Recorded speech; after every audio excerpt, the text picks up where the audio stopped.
मैं अनुदेशिका रेनू, व्यवसाय fashion design technology, Hasanpur ITI, government ITI Hasanpur Amroha से। मैं आज आपको प्रिंसिपल ऑफ डिजाइन के बारे में बताऊंगी। इसमें क्या होता है कि किसी भी डिजाइन को बनाने के लिए उसकी प्रिंसिपल का पता होना बहुत जरूरी है। प्रिंसिपल क्या होता है?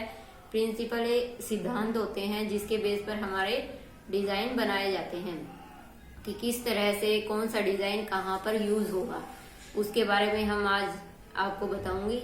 और क्या है प्रिंसिपल ऑफ डिजाइन के तत्वों को जब किसी नियम व सिद्धांत के अंतर्गत प्रयोग किया जाता है तो उसे डिजाइन के सिद्धांत कहा जाता है।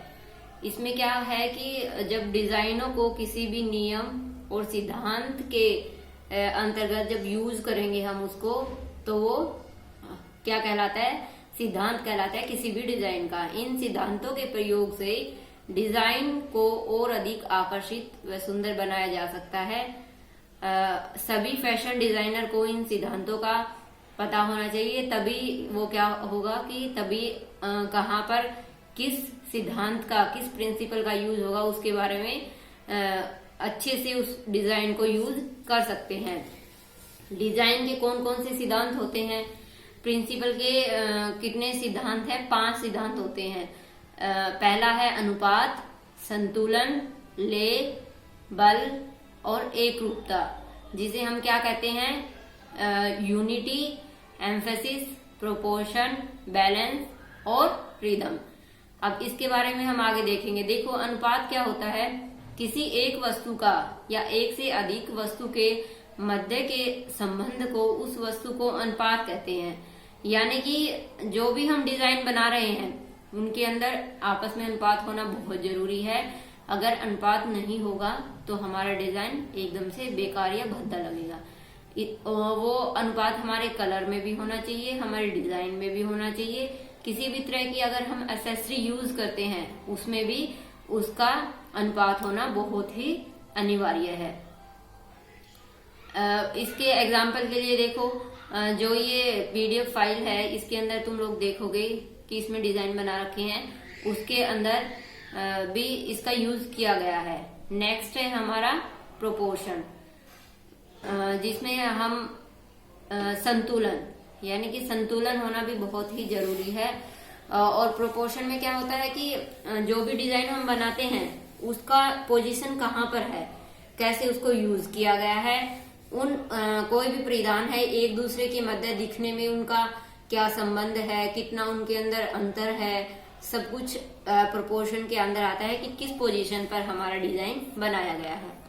संतुलन में जैसे हमने पढ़ा था उसमें क्या होता है कि जब किसी डिजाइन में मिरर इफेक्ट लगता है, अर्थात जब कोई परिधान अपने केंद्र बिंदु से दूसरी तरफ एक समान दिखाई देता है तो वह संतुलन का सिद्धांत कहा जाता है। किसी भी डिजाइन में संतुलन का होना अति आवश्यक है।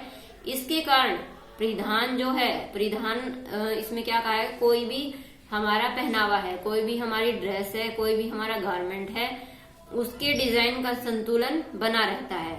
संतुलन के प्रकार कौन कौन से हैं? सकारात्मक यानी कि पॉजिटिव संतुलन और नकारात्मक यानी कि नेगेटिव। दोनों सकारात्मक बैलेंस और positive balance and negative balance, इनमें से ये भी बहुत ही जरूरी है। इसे हम सिमेट्रिक और एसिमेट्रिक बैलेंस भी कह सकते हैं। सिमेट्रिकल बैलेंस में क्या होता है कि हमारा जो बैलेंस है, मान लो कि एक तरफ पॉकेट बना हुआ है, दूसरी तरफ हम कोई भी मोटिव बनाएंगे या किसी तरह का ऐसा डिजाइन यूज करेंगे जिससे कि दोनों तरफ का संतुलन बना रहे। ऐसा ना हो कि एक तरफ ही हम आकर्षित हों। और ऐसे ही कलर्स में होता है, कलर्स में भी सिमेट्रिकल बैलेंस होना बहुत जरूरी है। और एक होता है एसिमेट्रिकल बैलेंस, उसमें क्या होता है कि हमारा जो बैलेंस है वो संतुलन में नहीं होता है, यानी कि इक्वल नहीं होता। सकारात्मक जो संतुलन है, जब केंद्र बिंदु के दोनों तरफ एक समान डिजाइन होते हैं तो वो क्या कहलाता है? सकारात्मक संतुलन यानी कि सिमेट्रिकल बैलेंस।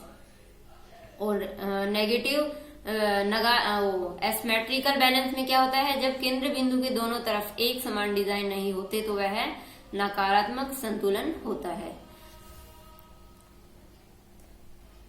उसके बाद है हमारा ले। जब किसी भी डिजाइन में तत्वों, रेखा, आकार, रंग, पोत तथा स्थान के माध्यम से एक गति प्रदान की जाती है तो वह लय का सिद्धांत कहलाता है। परिधान में लय विभिन्न माध्यम से तकनीकी की सहायता से उत्पन्न किया जाता है। इसमें क्या बताया कि कोई भी डिजाइन है, किसी भी डिजाइन के प्रिंसिपल में या एलिमेंट्स में क्या है, रेखा जो होती है, रेखाएं हमारी जैसे वर्टिकल लाइंस होती है, डायगोनल लाइन है, हॉरिजॉन्टल लाइन है, कर्व लाइन है, या फिर कोई भी शेप है हमारी, मान लो कि ज्योमेट्रिकल कोई भी शेप है, सर्कल बना हुआ है, स्क्वायर है या ओवल है, जो भी है हमारा, या कलर्स हैं, कोई भी colour, bright colour, cool colour, या हमारे जो भी हैं कूल कलर, वार्म कलर जो होते हैं, इन सभी का आपस में वो लय होना बहुत जरूरी है कि कहाँ पर कौन सा प्रिंसिपल यूज होगा, कौन सा हम कलर कहाँ पर यूज करेंगे, कौन सी रेखाओं का यूज करेंगे। और ये भी हमारा एक बहुत ही इम्पोर्टेंट, बहुत ही जरूरी क्या है, हमारा एक प्रिंसिपल है जो कि डिजाइन के लिए बहुत ही आवश्यक है और हर डिजाइनर को इसके बारे में पता होना बहुत आवश्यक है।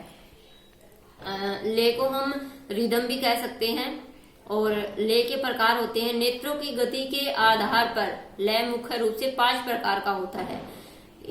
फर्स्ट है हमारा रिपीटिशन, ग्रेडेशन, ट्रांजिशन, ओपोजिशन और रेडियल।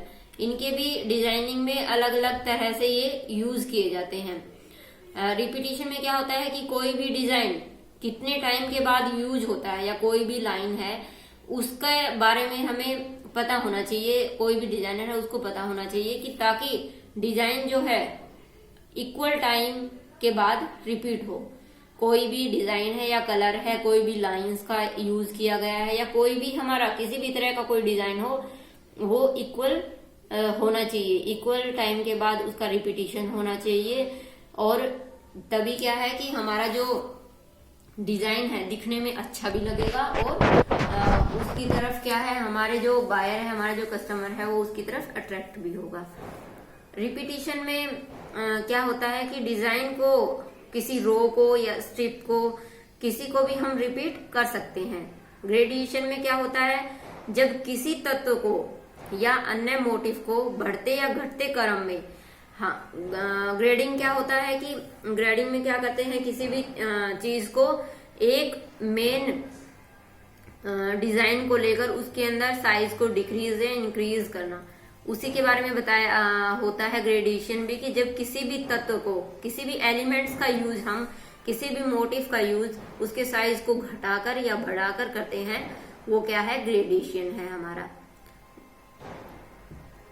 और इसमें हम, उसके बाद है ट्रांजिशन। जब किसी भी डिजाइन में कर्व लाइन का प्रयोग बार बार होता है, चाहे वह किसी भी तत्व के माध्यम से किया जाए, और वह क्या कहलाता है, हमारा ट्रांजिशन कहलाता है।